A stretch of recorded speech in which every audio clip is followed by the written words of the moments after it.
Merci Monsieur le Président, Madame la Ministre. Celui qui ouvre une porte d'école ferme une prison.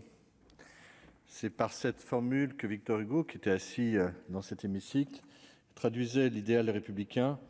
L'éducation porte une mission fondamentale.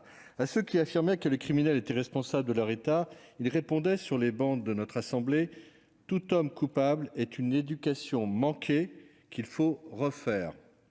L'école dispense le premier remède contre la violence par l'apprentissage du civisme et de la citoyenneté. À côté des règles de grammaire et de conjugaison, des jalons d'histoire de France et de l'algèbre, l'acquisition de compétences psychosociales est indispensable à la cohésion d'une communauté, à l'échelle d'une école comme à l'échelle d'une nation.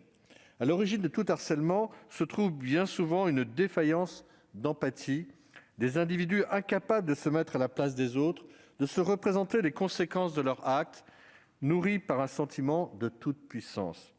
Du côté des victimes, la peur, la honte et souvent une fausse culpabilité paralysent leurs paroles. Les harceleurs s'attaquent en général à des élèves pacifiques, isolés, plutôt introvertis, instaurant un rapport de force inégal et un mécanisme odieux de violence.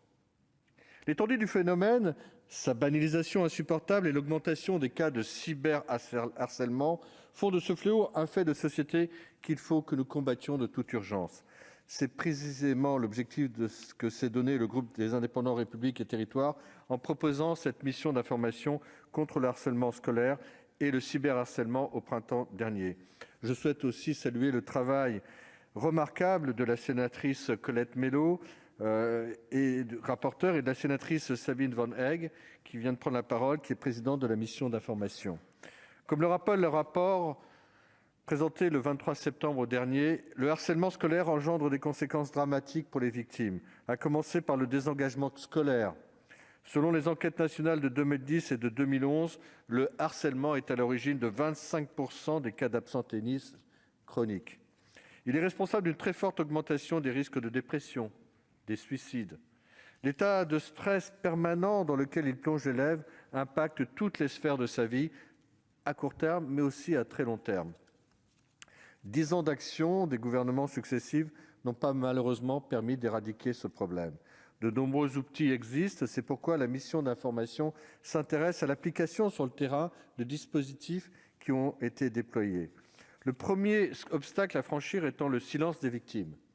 Il nous faut à tout prix favoriser, à travers la qualité du climat scolaire, les prises de parole et détecter les signaux faibles.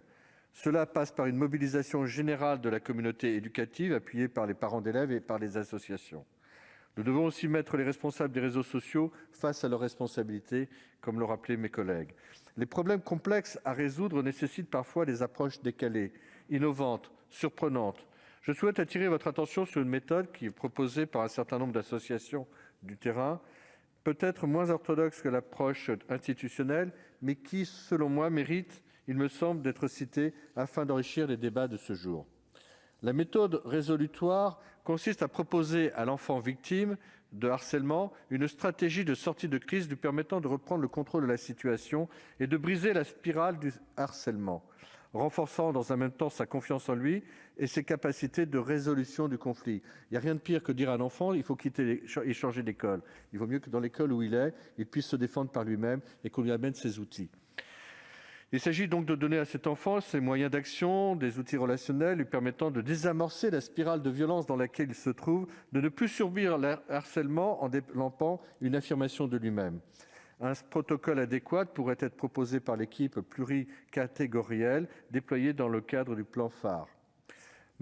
Madame la ministre, j'aimerais que vous considériez cette proposition de former le personnel compétent en matière de lutte contre le harcèlement scolaire aux méthodes visant à renforcer donc l'affirmation de soi chez les élèves qui sont victimes de harcèlement. Merci de votre attention, Madame la ministre. Merci, cher collègue.